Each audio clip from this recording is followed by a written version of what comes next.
ఎక్కడ పోదు cine industry Madras కంటే ఎక్కువ ఫెసిలిటీ ఉన్న స్టేటు ఇండియాలో.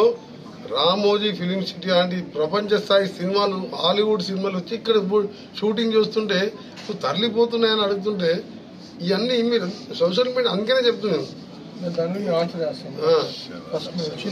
అందుకనే ఇవన్నీ రాజకీయాల కోసం ప్రతిదీ రాజకీయం మాట ఇంత పెద్ద ఇన్సిడెంట్ జరిగి నాకే ఇవాళ నాకు నా కుటుంబంలో ఒక సభ్యురాలు పోయినంతగా బాధపడుతున్నాను నేను. ఎందుకంటే ఈ చూసిన తర్వాత ఆ కుటుంబం పరిస్థితి చూసి.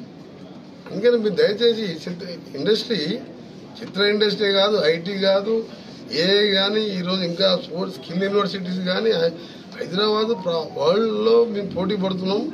ఇవాళ చెప్పాలంటే అన్ని రంగాలలో కూడా ఫార్మాలో 30% అమెరికా ఎక్స్పోర్ట్ ఫ్రమ్ తెలంగాణ. అలాంటిది రీజనల్ లింక్ రోడ్డు తీసుకొచ్చి వరల్డ్ మ్యాప్ లో ఉంచాలి అని మైక్రోసాఫ్ట్ అమెరికా తర్వాత వాళ్ళ సెకండ్ క్యాపిటల్స్ అని సెకండ్ హెడ్ ఆఫీసులు హైదరాబాద్ లో పెట్టుకుంటారు. గతంలో నేను ఐటీ మినిస్టర్ గా పనిచేసిన. అందుకనే ఏది ఎక్కడ పోదు. దయచేసి మీడియా వాళ్ళు కూడా ఈ స్టాఫ్ ని ఇక్కడ పెట్టి మీరు కూడా అబ్బాయి బులెటిన్ ఇవ్వండి, అబ్బాయి కోలుకోవాలని మీరు ప్రే చేయండి. That's all. అంతే తప్ప అల్లు అర్జున్ ఇండివిజువల్ పేరు తీసుకోకండి. ఎవరు కావాలని చేయరు.